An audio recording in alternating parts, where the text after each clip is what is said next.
네, 감사합니다. 네, 오늘 어디였어요? 네, 우리 우주 형제와 현식 형제가 오랜만에 왔습니다. 공통점은 운동을 했다고 하네요. 그동안. 네, 우리 박수로 한번 함께 해주시면 감사하겠습니다. 네, 감사합니다. 네, 환영합니다. 매주 보고 매일은 좀 힘들어요. 서로 보기 힘듭니다. 거리상 매주 볼 수 있기를 바라겠습니다. 여러분 보여드리는 두 사진을 좀 잘 봐주십시오. 두 사진은 전부 어떤 사람이 서 있는 사진입니다. 발만 찍은 것이죠. 여러분 다른 점이 무엇일까요? 뭐 운동화가 다르다 이런 말 하지 말고, 색감이 다르다 이런 거 말하지 말고 제 취지를 잘 아시죠? 예, 그렇게 꼬우면 안 됩니다. 예, 뭐가 다른지 한번 보십시오. 한 사람은 평범한 땅에 가만히 서 있는 겁니다. 그렇죠? 그리고 그렇지만 또한 사진의 사람은 얼핏 보기에는 이렇게 가만히 있는 것 같지만 어때요? 좁은 간격의 나무 위에서 끊임없이 중심을 잡고 있는 겁니다. 오늘 말씀 4장 1절에 보시면 사도 바울은 빌립보 성도들에게 주 안에 서라 라고 말씀하십니다. 명령합니다. 그렇다면 여기서 주 안에 서라 라는 그 말씀은 제가 보여드린 사진 중에 어느 사진에 해당할 것 같으신가요? 이것 중에서 주 안에 서라 라고 할 때 여러분은 어디인 것 같습니까? 마음속으로 한번 찍어 보시죠. 정답은 이런 겁니다. 주 안에 서라 라고 말씀하실 때 외나무다리나 외줄 위에서 딱 서 있는 모습, 이 상황을 상상하시면 이 의미가 정확하다고 볼 수 있습니다. 사실 여러분께서 외나무다리나 외줄을 타고 가만히 어떤 사람이 있다라고 해서 여러분이 보신다면 그것은 가만히 있는 게 아니죠. 실시간 왼쪽으로나 오른쪽으로 무게중심이 치우칠 수 있는 흔들거림을 계속 조율하면서 서 있는 모습입니다. 이 모습이 숙달되면 이걸 지켜보는 사람의 입장에서는 어떻게 보여요? 가만히 있는 것처럼 보입니다. 바울은 이런 모습으로 누구 안에 서 있으라고 말했죠? 주 안에 서 있으라고 말했습니다. 그래서 여기서 말하는 주는 예수님을 말합니다. 예수님 안에 이렇게 서 있으라고 말씀하십니다. 하나님은 우리가 예수님 안에서 이렇게 서 있는 상태로 유지하기를 바라십니다. 그런데 때로는 인생에 바람이 불기 시작합니다. 이 바람은 어때요?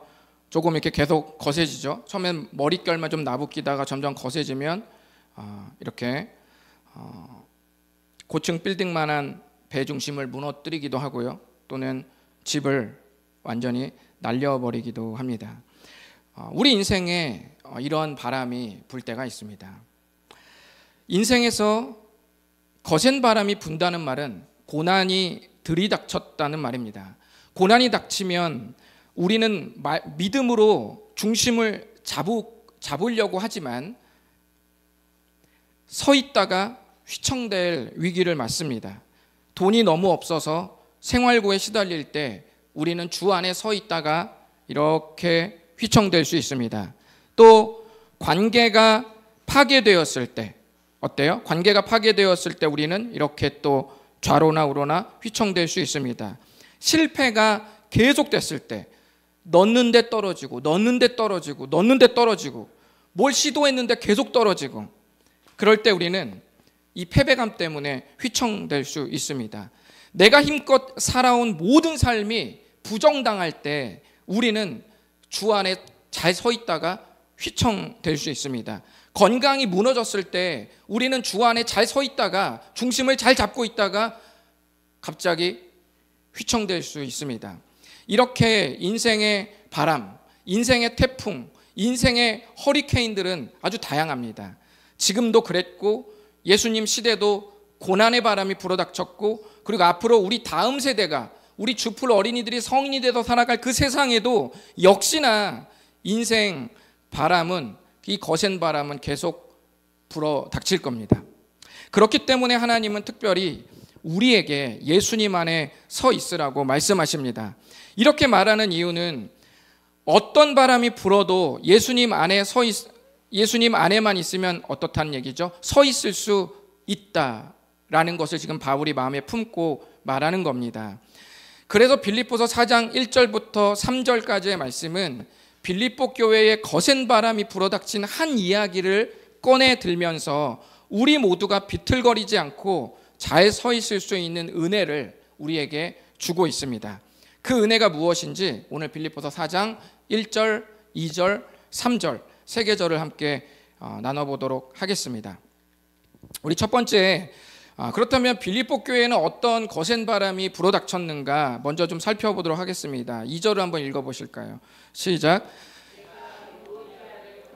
순두개를 권하노니 주 안에서 같은 마음을 품으라. 아멘. 유오디아와 순두개는 제가 조금 이따 보여드릴 테지만 빌립보 교회에서 신실하게 섬기고 있는 두 여성입니다.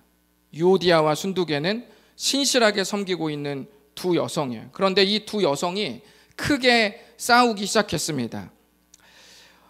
여러분, 이 바울은 빌립보 교회 성도 전체에게 지금 이 편지를 쓰고 있죠.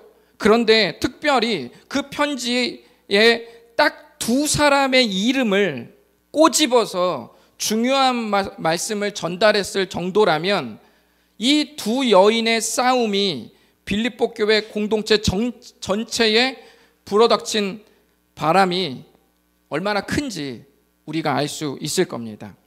우리가 전체가 있는데 예를 들면 제가 여기서 은유야, 너 예수님 마음을 품어야 된다. 너 현식아, 예수님 마음을 품어야 된다. 아니, 지금 다 얘기하고 있는데 딱 두 사람을 딱 꼬집어서 말을 할 때는 어떤 느낌이에요? 두 사람이 좀 더 그 마음을 품어야 된다라는 그 느낌이 있잖아요. 마치 빌립보 교회 성도 전체에게 이 말을 하는데 특별히 바울은 2절에서 유오디아와 순두개라는 두 여인을 딱 이름을 꼬집어서 그 이야기를 하고 주 안에서 같은 마음을 품으라는 얘기는 이 두 여인이 다른 마음을 품었다는 것을 우리가 생각할 수가 있겠죠. 유오디아는 이름은 유오디아인데 유하지 않았던 것 같아요. 순두개는 이름이 순한데 순하지 않았던 것 같아요. 이렇게 하라고 성경에서 이렇게 이름을 지어냈나 봅니다. 여러분 보시면 거듭 말씀드리지만 이 세상에서 갈등이 없는 관계는 없습니다. 갈등이 없는 유일한 관계는 어디라고 그랬죠? 공동묘지라고 말씀드렸죠. 시체는 갈등을 하지 않습니다. 그 외에 살아있는 모든 생명체는 조금씩 갈등을 하게 되어 있습니다. 아무리 친밀해도 불편한 순간이 찾아옵니다.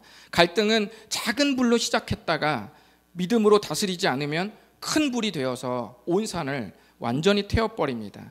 예전에 제가 짧은 영상 그 짤 하나를 봤는데요. 그것은 어떤 짤이었냐면 가위바위보를 해서 머리를 딱 때리는 거예요. 가위바위보에서 이긴 사람이 진 사람의 머리를 딱 때렸어요. 그런데 처음에 영상을 보니까 가위바위보 하면서 힛 내가 이겼다 콩 이렇게 때리는 거야.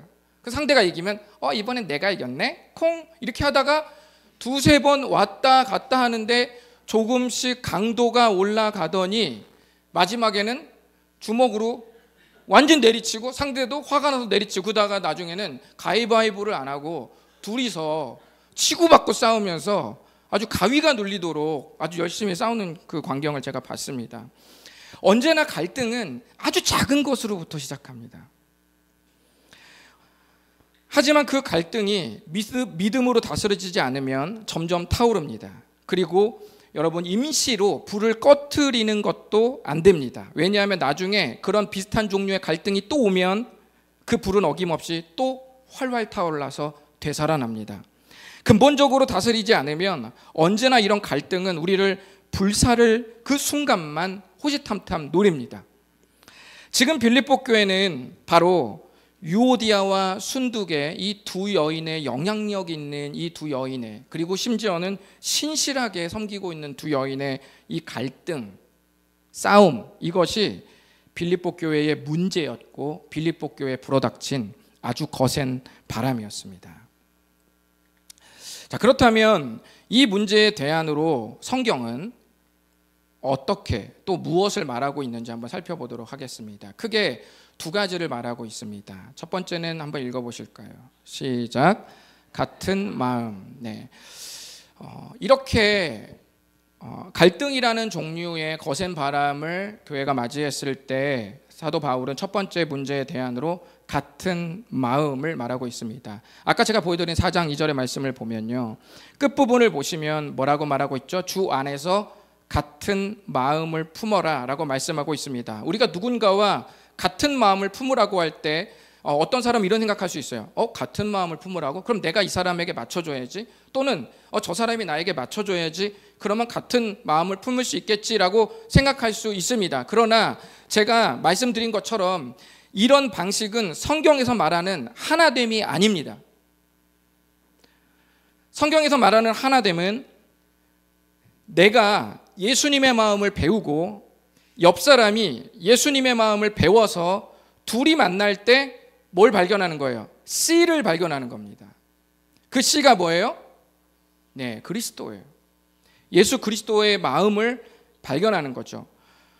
맞춰주는 데에는 한계가 있습니다. 모든 사람은 각자 자기만의 성향과 기질이 있기 때문에 그거를 내려놓고 내가 누군가를 맞춰주는 것에는 한계가 있어요. 그걸 우리가 알아야 됩니다.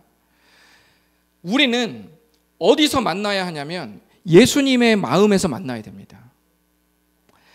이 마음은 이미 빌립보서 2장을 나눌 때 제가 자세히 나눴습니다. 조금 길지만 우리 한번 빌립보서 2장 그 본문을 한번 읽어보도록 하겠습니다. 시작.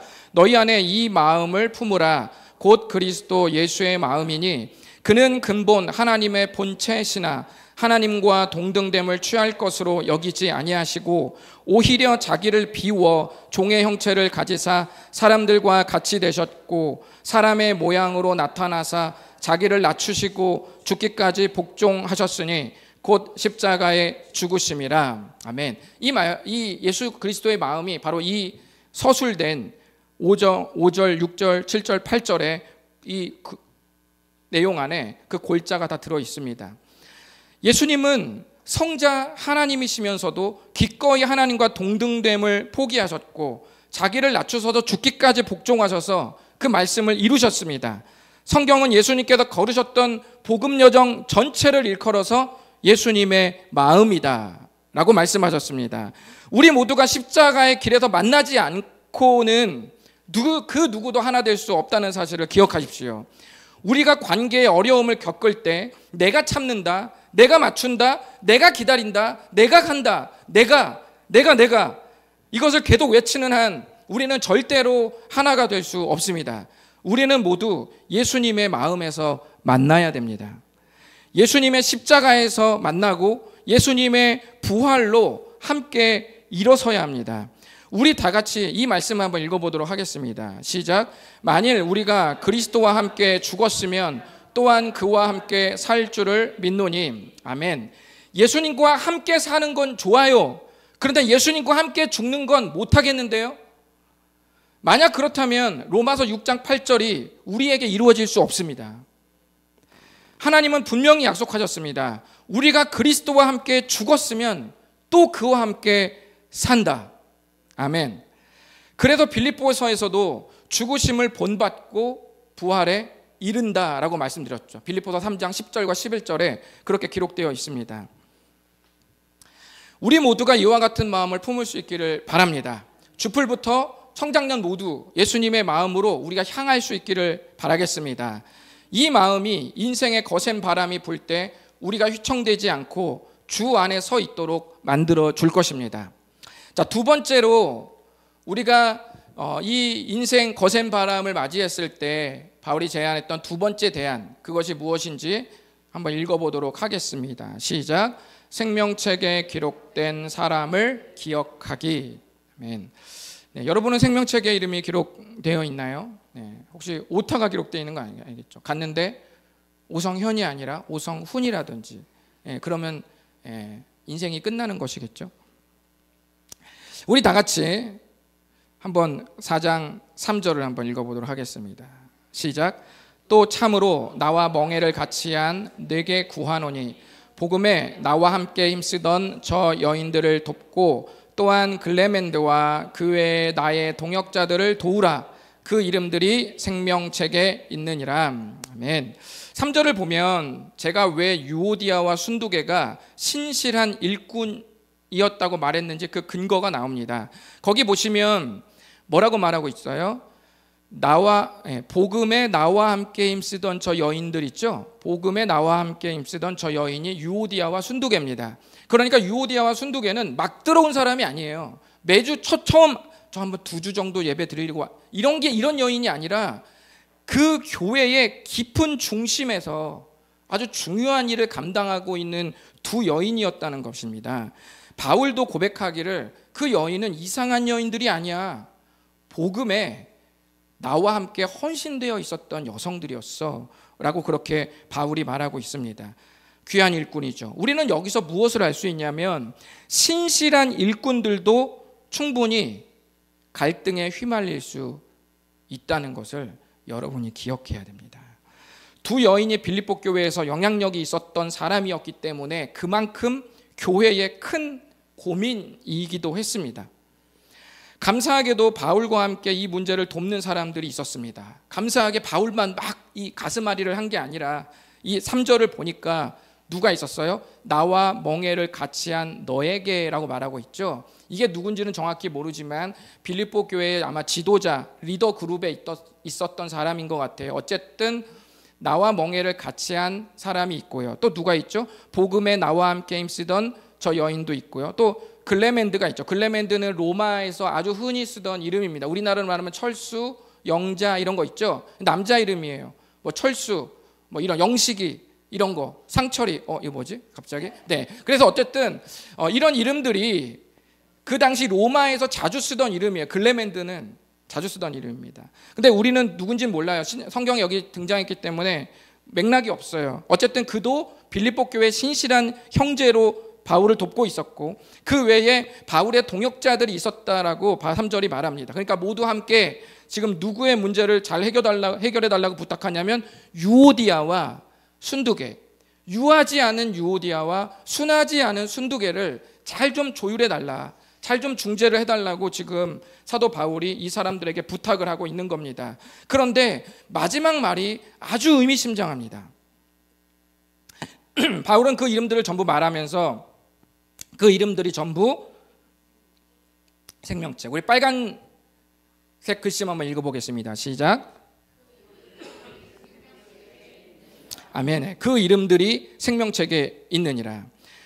전부 생명책에 기록되어 있다고 말합니다. 그 이름들은 누구죠? 신실한 바울, 나와 멍에를 같이 한 사람, 글레멘드, 바울의 동역자들 포함해서 피 터지게 싸운 유오디아와 순두개의 이름까지 어디 기록되어 있대요?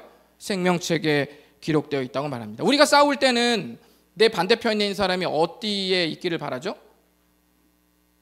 데스노트. 네, 거기에 그 이름이 있기를 바라잖아요. 근데 여기서 바울이 뭐라고 말하냐면 유오디아와 순두개에게 다 그네들도 지금 이 편지를 나중에 읽을 텐데 말하는 거예요. 너도 어디에 있다는 거예요? 생명책에 기록되어 있다는 거예요. 아주 중요한 말입니다. 아마도 유오디아와 순두개가 싸울 때는 서로 생명책에 기록되어 있지 않은 것 같은 정서로 내용을 모르지는 않겠지만 그런 정서로 싸웠을 겁니다. 우리가 싸울 때는 있는 말 없는 말 다 하잖아요. 그럴 때 하나님은 말씀하십니다. 유오디아와 순두개 모두 예수님의 십자가와 부활을 믿는 그리스도인으로서 하나님의 생명책에 기록되어 있다라고 지금 우리에게 말씀하시는 겁니다. 저는 오늘 설교를 마무리 지으면서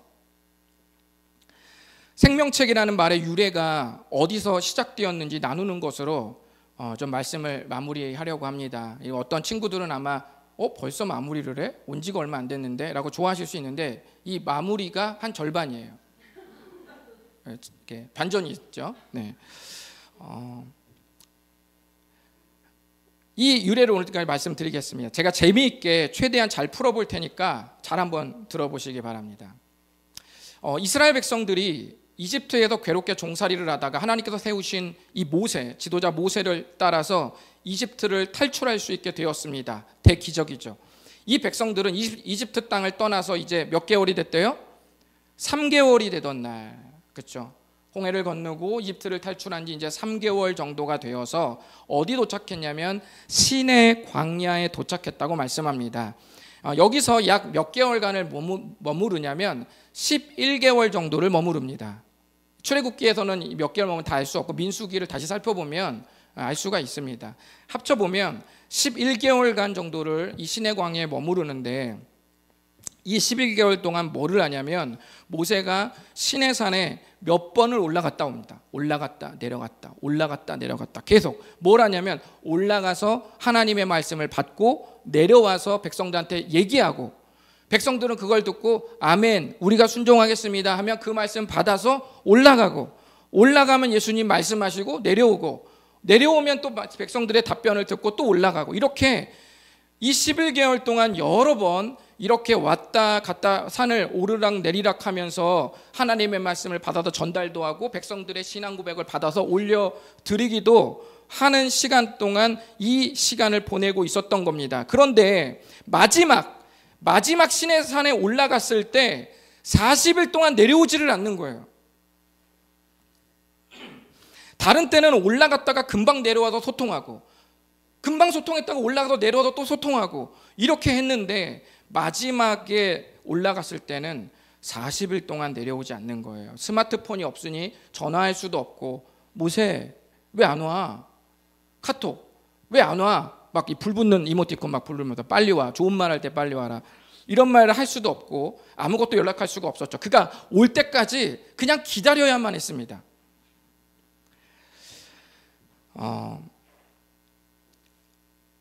여러분 같으면 기다릴 수 있나요? 우리는 이 이야기를 통해서 성경이 우리는 있으니 모세가 40일 만에 시내산에서 내려왔다는 것을 우리는 인지하고 있잖아요. 그러나 이 백성들이 10일, 20일, 30일을 계속 기다리는데도 모세가 내려오지 않는다면 도대체 언제 내려오는지 알 수가 없는 상황인 거죠. 알 길이 없었습니다. 단 하나, 뭘 의지하는 길밖에 없어요?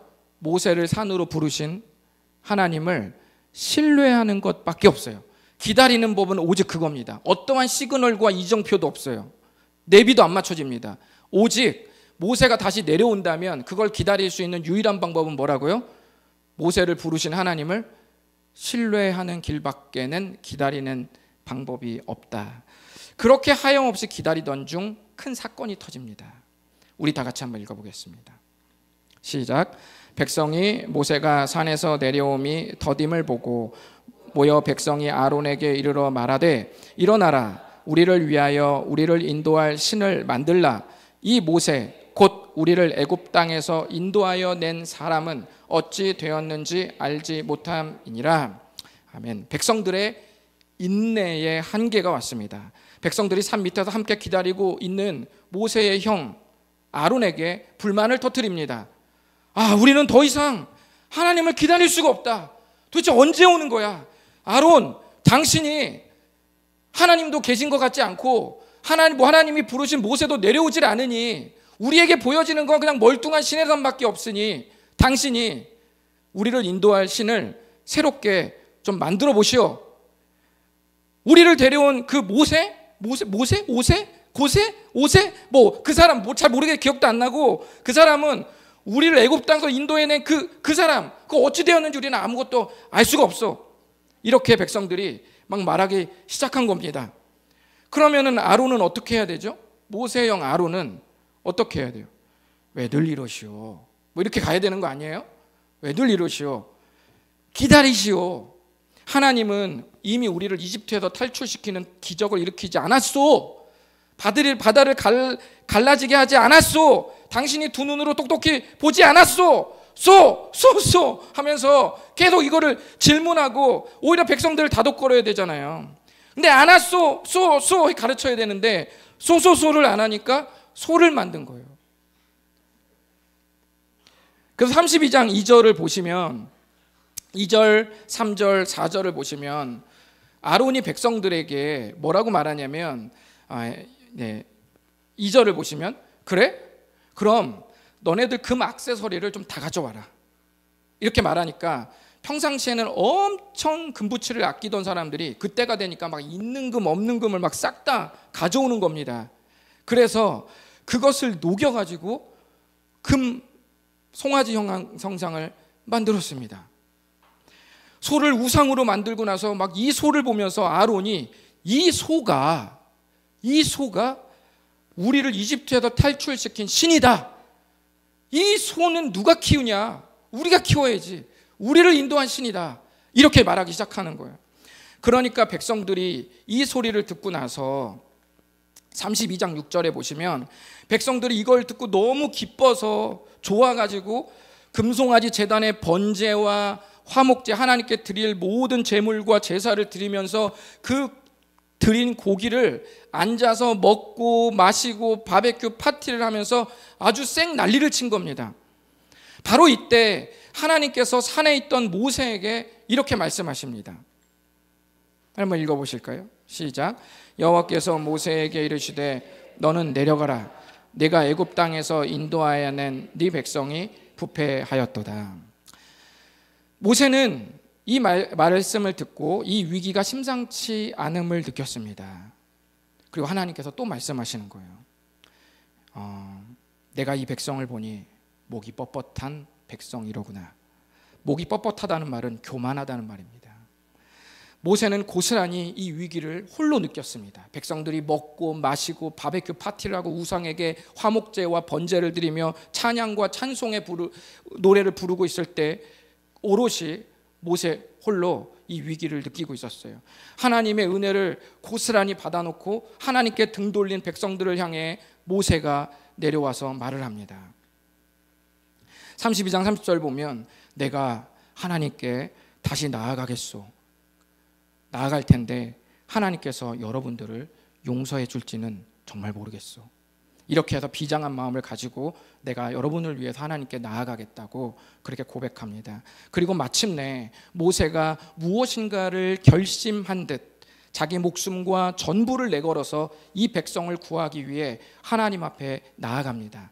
생명을 걸었던 모세를 공감하시면서 그의 기도를 한번 다 같이 읽어보도록 하겠습니다. 모세가 어떤 기도를 백성을 위해서 기도했는지 읽어봅니다. 시작. 모세가 여호와께로 다시 나아가 여짜오되 슬프도소이다. 이 백성이 자기들을 위하여 금신을 만들어 쌓으니 큰 죄를 범하였나이다. 그러나 이제 그들의 죄를 사하시옵소서. 그렇지 아니하시오면 원하건대 주께서 기록하신 책에서 내 이름을 지워버려 주옵소서. 아멘. 모세는 말합니다. 주여, 그들의 저지른 죄악은 그 무엇으로도 해명하거나 씻어낼 수는 없습니다. 그러나 주님, 감히 말씀드리건대 그들의 죄를 용서해 주십시오. 그렇지 않으신다면 차라리 주께서 기록하신 책에서 내 이름을 지워주십시오. 여기서 말한 주께서 기록하신 책이 바로 빌립보서 4장 3절에서 말했던 생명책의 유래입니다. 우리는 이 엄청난 위기를 초래한 이야기의 첫 시작이 어디서부터였는지를 기억할 필요가 있습니다. 모든 이야기의 첫 시작 읽어보겠습니다. 시작. 백성이 모세가 산에서 내려옴이 더딤을 보고. 백성들은 하나님의 타이밍이 너무 느리다고 생각한 겁니다. 여러분, 우리가 너무 느려, 너무 빨라 라고 말할 때는 우리 안에 어떤 기준이 있다는 말이에요. 그렇죠? 여러분, 예를 들어서 100m를 평균 17초에 달린다고 합시다. 평균 17초에. 우리가 머릿속에 이렇게 인지가 됐어요. 그런데 어떤 사람이 100m를 15초에 뛰었어요. 빠른 건가요? 느린 편인가요? 빠른 편이죠. 왜냐하면 우리 머릿속에 17초라는 기준이 있기 때문에 15초 정도 달리면 빠른 편인 거예요. 그럼 어떤 사람이 100m를 달렸는데 20초에 100m를 통과했어요. 그럼 빠른 편인가요? 늦은 편인가요? 늦은 편이죠. 왜냐하면 우리 안에 17초라는 기준이 있기 때문이에요. 내가 빠른데, 내가 느린데 라고 말하는 그 마음속 기저에는 뭐가 있다는 얘기예요? 자기가 마음속에서 정한 타이밍이 있다는 겁니다. 그렇다면 여러분 생각해 보시죠. 백성들이 모세가 산에서 40일 동안 내려오지 않는 것을 백성들이 계속 기다리다가 더디 오신다. 모세가 너무 느리다고 생각했는데 느리다고 생각한 기준은 누가 정한 거죠? 누가 그 마음속에 느리다는 생각을 심어줬죠? 누가 느리다고 해석하도록 누가 만들어줬죠? 백성들이 정한 겁니다. 바로 거기서 모든 유혹과 모든 악이 싹트기 시작되었습니다. 이 위기를 홀로 막으며 모세가 자기 생명을 걸고 기도하고 있습니다. 생명책이라는 그 단어에는 이런 스토리가 담겨져 있어요. 지금부터 여러분께 묻겠습니다. 마음속으로 대답해 보시면서 말씀을 계속 마무리를 따라와 보시기 바랍니다. 모세가 누구를 위해서 기도했습니까? 얼마나 사랑할 만한 사람을 위해서 중보하길래, 얼마나 그렇게 위대한 사람, 얼마나 사랑하고 소중한 사람을 위해서 기도하길래 자기 이름을 생명책에서 지워달라고 하기까지 처절하게 기도했을까요? 모세가 목숨을 걸고 기도한 대상은 순종을 잘한 사람이 아니었습니다. 믿음이 좋은 사람이 아니었어요. 나에게 호의를 베푼 사람이 아니었습니다. 나와 친밀한 사람도 아니었어요. 모세를 신뢰하지 않는 사람이었습니다.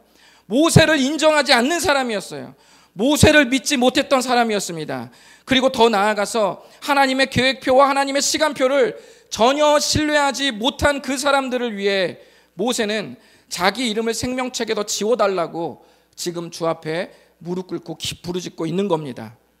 많은 이들은 나와 가장 친밀한 사람들을 위해 내 모든 걸 기꺼이 내어줄 각오를 합니다. 이런 사람들을 가리켜 예수님께서 말씀하십니다. 읽어보겠습니다. 시작. 또 너희가 너희 형제에게만 무난하면 남보다 더하는 것이 무엇이냐? 이방인들도 이같이 아니하느냐? 아멘. 이방인들도 나에게 호의를 베푼 사람들을 위해서는 자기의 모든 걸 내어줄 각오를 한다는 거예요. 그렇다면 그리스도인이 죄와 유혹에 휘말렸을 때, 그리고 누군가를 위해 사랑을 베풀고 호의를 베푼다고 했을 때 그 대상은 이방인들과는 달라야 한다는 사실을 예수님이 우리에게 말씀하고 있습니다. 바울은 모세가 말했던 그 생명책을 빌립보서 4장에 인용하면서 그 책에 내가 가장 싫어하는 자의 이름이 주님이 가장 사랑하는 자의 이름으로 기록되어 있다는 사실을 선언하고 있습니다. 우리가 우리의 인내와 참을성으로 갈등의 관계를 해결할 수 없습니다. 그것을 해결하는 길은 우리 모두가 예수님의 마음에 그 안에서 발견되어야 하고, 내가 불편해하는 저 사람의 이름이 하나님께서 사랑하신다는 생명책에 기록되어 있다는 사실을 기억해야만 이 험난한 인생 풍랑에도 불구하고 주 안에 서 있을 수 있습니다. 오늘 말씀은 인생의 거센 바람 중 하나의 예입니다. 빌립보 교회에 불어닥친 하나의 예예요.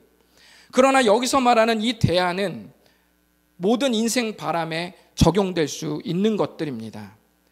이 말씀을 듣는 여러분은 주 안에 서 계십니까? 주 안에 서 있다면 제가 아까 보여드린 그림을 생각하시면서 어떻게 서 계십니까?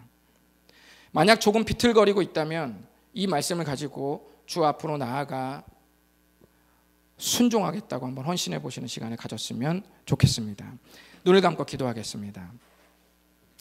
이 시간에 주님 함께 눈을 감고 기도할 때 주님, 우리 인생에는 수없이 많은 종류의 바람들이 불고 풍랑과 허리케인과 태풍들이 우리를 또 불면서 내 마음의 집, 소중히 여겼던 내 마음의 공간들을 싹 다 들러 엎어매고 무너뜨리는 그러한 인생 바람을 우리가 경험할 때가 많은데, 그런 것들을 내가 나의 힘으로 일일이 다 제어하면서 내가 주 안에 잘 서 있을 수 없음을 고백합니다.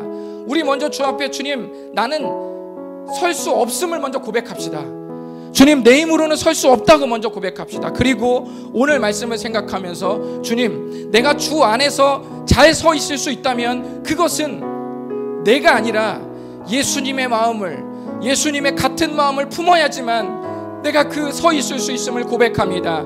그리고 우리가 또 기도합시다. 주님, 우리가 수없이 많은 일들에 휘말릴 때 주님, 내가 가장 증오하고 내가 가장 미워하고 내가 가장 스트레스 받아 하는 그 이름이 그 생명책 안에는 주의 가장 사랑하시는 자의 명단에 기록되어 있음을 기억하고, 나의 사랑의 양이 아니라 예수 그리스도의 사랑의 양으로 내가 그 영혼을 생각할 수 있도록 주님 도와주시옵소서.